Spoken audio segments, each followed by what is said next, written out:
Hey guys, welcome back to Diving Deep in Thought. You're here with Elias, and today I want to talk to you guys about anxiety. What is anxiety and how I overcame it, and I'll give you a bit of backstory about me and that. Um, so first of all, what is anxiety? Well, anxiety is just the brain's reaction to something it can't necessarily comprehend. It could be triggered by anything in the past. It comes, the brain can't explain it, so the brain goes into haywire. And then when the brain goes into haywire, the body tenses up and does all sorts of weird reactions. And it sort of freezes everything because you feel like the world is caving in on you, and it could be crippling at times. But I'm just going to give you some one or two solutions that I use to address the issue directly and help you ease it if you do get into an anxiety attack or whatnot. So, because the brain can't comprehend what's happening, it's running like a simulation. It's running something that it can't compute, and it goes into like panic mode. So one way to ease the brain down and bring it back down to ground level, put some gravity into the situation, is to focus on your breath. So what happens when you're in an anxious state, you're not in the present moment. It's robbed you of this present moment being here. So by focusing on your breath, just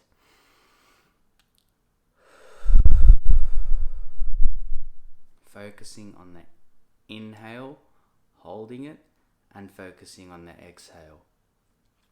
And when you're doing that, be consciously aware of the breath, the air going into your mouth, down your diaphragm, filling up your stomach expanding.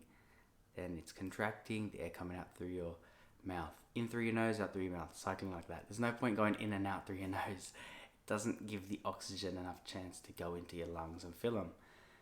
Breathing is the first thing to get back into the present moment. So it's robbed you from the present moment, anxiety. So you're getting back in the present moment. That'll relax you. That'll give you a sense of safety. If you're not actually, it's all in your head. So that'll give you a sense of safety, and it'll ground you again. You're not in your head anymore. You're starting to be in your body again. And your body naturally, through the breaths, just relaxes you. The second thing is figuring out potentially where the trigger could come from. So there's many triggers to anxiety. One of them could be caffeine. Another one could be certain situations you put yourself in. Another one could be overwhelming yourself beyond what you're capable of doing. So if you overwhelm yourself, you put so much stress and you have so many things that you need to complete, but you just can't get on top of them yet. What you've got to do is write that down. Write down every task, itemize it, get it out of your head. The thing is, with anxiety, it's all in your head. So the more stuff you get out of your head, and you're putting the control out of this erratic state, and you're putting control on the page, and you're looking at the information, and so you're dictating authority over it by writing it down.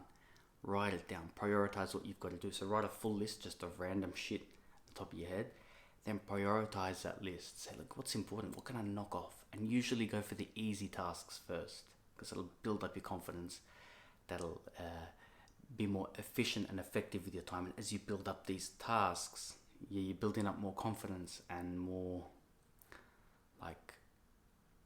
control. You want to be in control, not this situation that's happening to you.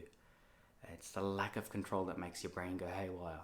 It's just a safe self-defense mechanism or safety mechanism to say to you, hey, hold up, I don't know what's happening, so I'm going to put you in a panic mode, so that if you actually are in danger, the emergency button has been pressed. So there are two things I do.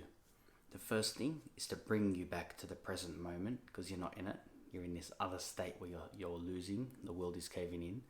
And the second thing is to take control of the situation you're in. So figure out what your trigger is, whether it's caffeine, what you're eating, or people you're interacting with, the situation you're in. Figure that out. Put it down on paper. The objectives you need to do to knock that stuff off, and action it. Easiest to hardest, so you build up the difficulty. So I hope you guys enjoyed this video. If you did, or you feel like somebody's having a bit of a panic attack every now and again, like, subscribe, and share with that guy who you think needs this. Thanks guys. See you in the next one.